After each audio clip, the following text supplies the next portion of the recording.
ଓଡ଼ିଆ ସଂସ୍କୃତି ଓଡ଼ିଆ ଖାଦ୍ୟ ସବୁଠୁ ନିଆରା ପଖାଳ ସ୍ୱାଦ। ଆତ୍ମା ଆଉ ମନକୁ ଶାନ୍ତି ଦେଉଥିବା ଭଳି ପଖାଳ ଯେତିକି ସ୍ୱାଦିଷ୍ଟ ସେତିକି ସ୍ୱାସ୍ଥ୍ୟପ୍ରଦ ମଧ୍ୟ। ସେଥିପାଇଁ ତ ଆମ ଗାଁ ଗହଳିରେ ଆଜି ପର୍ଯ୍ୟନ୍ତ ପଖାଳ ଖିଆର ବିଧି ରହିଆସୁଛି। ବନ୍ଧୁଟିଏ ହେଉ ବା ନୂଆ ବିବାହିତା ଝିଅଟିଏ ହେଉ ବା କନ୍ୟା ଡାକେରା ହେଉ, ପ୍ରଥମେ ତାକୁ ପଖାଳରେ ଆମେ ପ୍ରଥମେ ପଖାଳ ଖିଆ ହିଁ ହେଇଥାଏ। ଆଉ ସେଇ ବିଧି ଅନୁସାରେ ଆମେ ପଖାଳରେ ବିଭିନ୍ନ ବ୍ୟଞ୍ଜନ କରି ତାକୁ ଖାଇବାକୁ ଦେଇଥାଉ। ଆଜି ଆସନ୍ତୁ ପ୍ରସ୍ତୁତ କରିବା ସେଇ ସ୍ୱାଦିଷ୍ଟ ପଖାଳ ଥାଳି କେମିତି ପ୍ରସ୍ତୁତ କରୁଛେ ଦେଖିନେବା। ପ୍ରଥମତଃ ପଖାଳ ଥାଳି ପ୍ରସ୍ତୁତ କରିବା ପାଇଁ ମୁଁ ପ୍ରଥମେ ଏଇଭଳି ଭାତଟା ରୋଷେଇ କରିଦେଇଛି। ତ ଦେଖୁଥିବେ ଏଇଭଳି ଟିକେ ସଫ୍ଟ, ପୁରା ସଫ୍ଟ କରିବାନି ଭାତକୁ, ତ ଟିକେ ଟାଣ ଅଂଶ ରହିଥିଲେ ପଖାଳଟା ଭଲ ହୁଏ। ଏଇଭଳି ମୋ ଭାତଟା ହେଇ ଆସିଲାଣି। ମୁଁ ତାକୁ ତାପରେ ଗାଳି ଦେବି ବା ପେଜଟା ବାହାର କରିଦେବି। କିଛି ପେଜ ଥିବ ଏଇ ଅବସ୍ଥାରେ ଆମେ ଆଦେହରେ ପଖାଳ ପ୍ରସ୍ତୁତ କରିବା। ଯେବେ ବି ପଖାଳ ପ୍ରସ୍ତୁତ କରିବେ ଟିକେ ପେଜ ରଖିଥିବେ, ତା ଦେହରେ ପଖାଳଟା ପାଣି ମିଶାଇଲେ ପଖାଳଟାର ଟେଷ୍ଟ ଆସେ। ଏଇଭଳି ମୁଁ ଆକୁ ଗାଳି ଦେବି। ବର୍ତ୍ତମାନ ହେଇଗଲାଣି। ତାପରେ ମୁଁ ପଖାଳ ପାଇଁ ରେଡ଼ି କରିଦେବି। ପଖାଳର ବିଧିଟା ଆମ ଓଡ଼ିଆ ସଂସ୍କୃତିରେ ବହୁ କାଳରୁ ପ୍ରଚଳିତ ହୋଇ ଆସିଛି। ପଖାଳ ଯେତିକି ସ୍ୱାଦିଷ୍ଟ ସେତିକି ସ୍ୱାସ୍ଥ୍ୟ ପାଇଁ ଭଲ। ବିଶେଷ କରି ପଖାଳର ତୋରାଣୀଟା ବହୁତ ହେଲ୍ଥ ବେନିଫିଟ୍, ଯାହାକି ଆମେ ଖାଇବା ନିହାତି ଆବଶ୍ୟକ।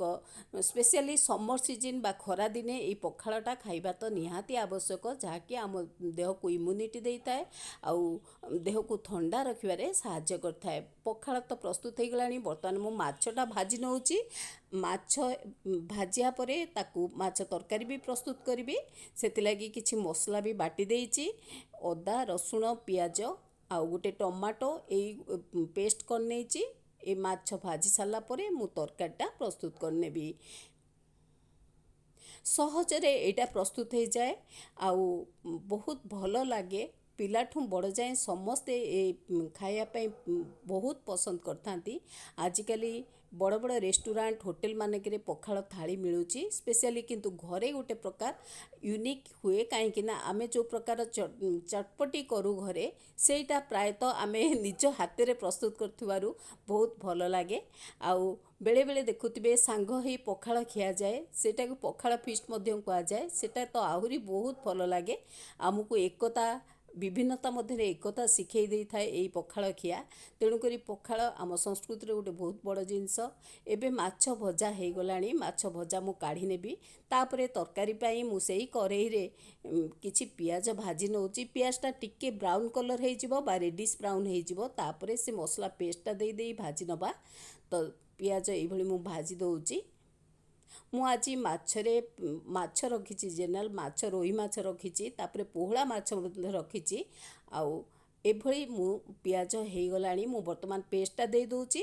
ଆଉ ପେଷ୍ଟ ଦେବା ପରେ ତା ଦେହରେ କିଛି ହଳଦୀ ଗୁଣ୍ଡ, ଲୁଣ ଆଉ ଟିକେ ମାଛ ମସଲା ଗୁଣ୍ଡ, ତାପରେ ଆଉ ରେଡ଼୍ ଚିଲି ଟିକେ ପକାଇ ଦେଉଛି। ଗୋଟେ ଲଙ୍କା ମୁଁ ବାଟିଥିଲି, ସେଥିଲାଗି ମୁଁ ଅଳ୍ପ ରେଡ଼୍ ଚିଲି ଗୁଣ୍ଡ ଦେଉଛି। କାରଣ ବେଶୀ ରାଗ ହେଲେ ପିଲାମାନେ ତ ବେଶୀ ରାଗ ପସନ୍ଦ କରିବେନି। ତେଣୁକରି ମୁଁ ବେଶୀ ରାଗ କରୁନି। ଏଇଭଳି ଭାଜି ନେଉଛି। ମସଲାଟା ପୁରା ଭଲ ଭାବେ ଭାଜି ହେଇଗଲା ପରେ ବା ତେଲ ଛାଡ଼ିଲା ପରେ ଆମେ ଆଦେହରେ ପାଣି ଆଡ଼୍ କରିବା ବା ଟିକେ ଗ୍ରେଭି ରଖିବା ପାଇଁ ପାଣି ଦେବା। ମୁଁ ପ୍ରାୟ 2 କପ୍ ପାଣି ଦେବି। ଆକୁ କିନ୍ତୁ ପ୍ରଥମେ ତ ଏ ମସଲା ଭାଜି ନେବା, କେବେ କଞ୍ଚାଳିଆ ରଖିବାନି, ଯାହାକି ତରକାରୀର ଟେଷ୍ଟ ଆସେନି। ସେଥିଲାଗି ଦେଖୁଥିବେ ମୁଁ ମସଲାକୁ ପୁରା ଏଇଭଳି ତେଲରେ ଭାଜି ନେଉଛି।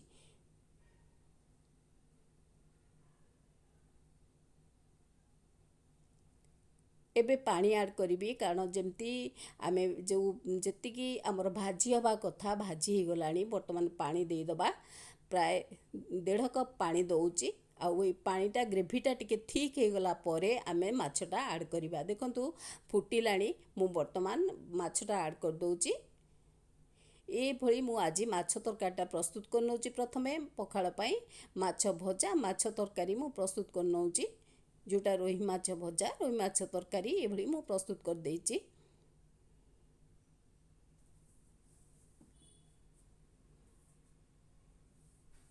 ଖରାଦିନିଆ ପଖାଳ ପାଇଁ ମାଛ ତରକାରୀଟା ବହୁତ ଭଲ ଲାଗେ। ଆଉ ଏଇଭଳି ଦେଖନ୍ତୁ ତରକାରୀଟା କେତେ ସୁନ୍ଦର ଭାବେ ହେଇଯାଇଛି। ଅଳ୍ପ ଗ୍ରେଭି ଅଛି, ଯାହାକି ବେଶୀ ପଖାଳ ତ ବେଶୀ ଝୋଳ ଆବଶ୍ୟକ ନଥାଏ। ତେଣୁକରି ଗ୍ରେଭି ମୁଁ ବେଶୀ ରଖିନି, ଅଳ୍ପ ଝୋଳ ରଖିଛି।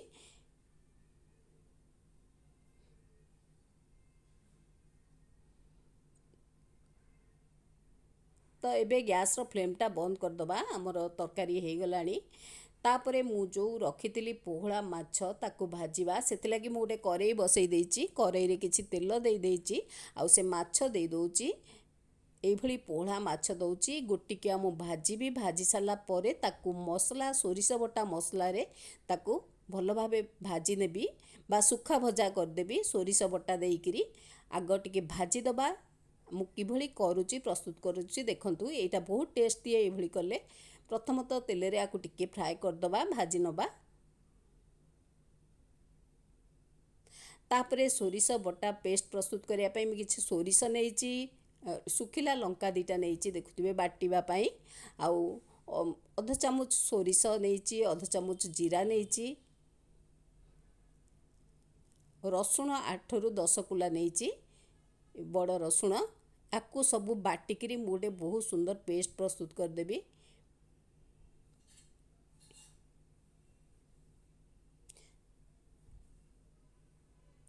एबे माछ भाजी हे गलानी पेस्ट भी प्रस्तुत कर देइची। से दुई साइड माछ भाजी होला परे पेस्टटा ता धेरे देई दोची। एई भली मु आधेरे सुखा भजा करिबी मसला भजा। तो आधेरे किछि पानी दउची अल्प पानी दउची हळदी आउ लुण किछि रेड चिली पाउडर किछि माछ मसला देइकिरी आखु टिके फ्राए करदबा बहुत टेस्ट भल आसे। आउ पखाळ सहित यार टेस्ट गोटे बहुत भल तेणु कॉम्बिनेशन बहुत भल तेणु करी ए पोहळा माछ भजाटा मु करूची पसंद आसे घरे समस्त पसंद करंती। मु आज से लगी एटा कली आकु एटा पूरा सुखा सुखा हबा जाए आमे आकु भाजी नबा। कोनोसी ग्रेवी रहिबनी पूरा सुखा हे जिवो सेतेबेले आमे ताकु काढिबा।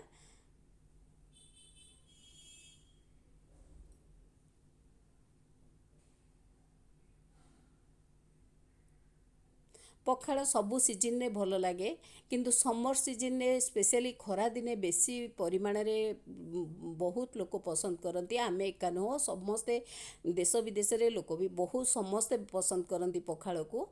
आउ पखाळ रो इम्यूनिटी बूस्ट करथाए आम शरीर रो तेणु करी पखाळ को पसंद करबा निहाती भी भल। देखंतु एई भली सुखा भजा हेई गलानी पूरा माने मसला पूरा माने सुखी गलानी मसलाटा एभली आमे काढ़ी दबा। वर्तमान पूरा प्रस्तुत हो जाइए। तापरे वर्तमान मु बैगण भाजीबी सेथिलागि तावा भजा करिबी। दुईटी बैगण काटी देइची एभली राउंड आकार रे काटी देइची। आधेरे हल्दी गुंड लुण आउ रेड चिली पाउडर गोले देइची।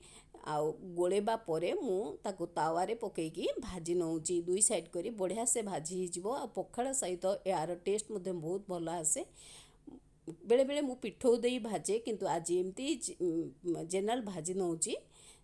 तो एटा गोटे कसी बैगण आर टेस्ट खाली एमती भाजिले बहुत भल लागिबो।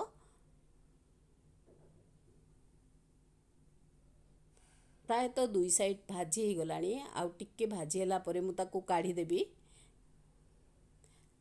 ए पखाळ सह मु आलू भी चटनी प्रस्तुत करची। पिला माने बहुत आलू चटनी तो जाहाले भी समस्तंकर प्रिय तेणु करी आलू चटनीटा प्रस्तुत करची। बैगण भजा तो प्राय तो हेई गलानी। तापरे आमे पखाळटा सर्व करिबा। पखाळटा प्रस्तुत करनबा।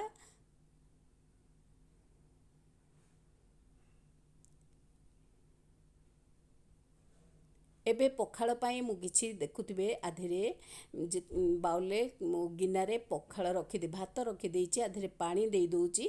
आ सेई पेजो पेजो भात रखिछि जोटा कि टिके पखाळ पे भल लागिबो। आधेरे मु 2 चामच रु 2 चामच दही देइछि लुण पके नउछि। तापरे टिके लेंबू रखिछि लंका देई दोउछि। एटा गोटे बाड़ी लंका सुंदर लंका छोट छोट लंका आर टेस्ट बहुत भल। आधेरे राग बेसी न थाए तेणु करी मु आको एई भली डेकोरेट कर देइछि भल लागे बहुत टेस्ट आसे। आ किछि भृसंग पत्र मध्ये रखिछि स्मेल पाई आ फ्लेवर पाई आको भी देई दोउछि। पिला माने कोन बड़ माने टिके डेकोरेटिव हेतिले खाया को बहुत पसंद करंती भल पाती। तेणु करी आमे जेते खाद्य को सजेइबा सेते खाद्यटा पसंद योग्य हबो बा खाया को भल लागिबो। एबे माछ तरकारीटा देई दोउची। बहुत सुंदर भावे प्रस्तुत हो जाइए, बहुत सुंदर फ्लेवर आसुची, माछ तरकारी प्रस्तुत हो जाइए। तो एबे मु सुखा जो पोहला माछ भजा सोरिष बटा पोहला माछ भजा को दे दउची, हो जाइए प्रस्तुत हो जाइए। आउ माछ मंजी माछ भजा भी दे दउची।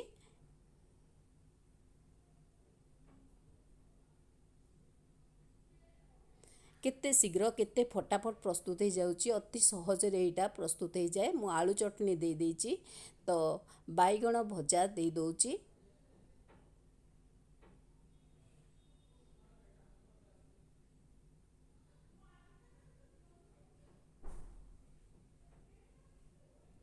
पिलाठू बड़ जाए समस्ते आमे पसंद करूँ पखाल।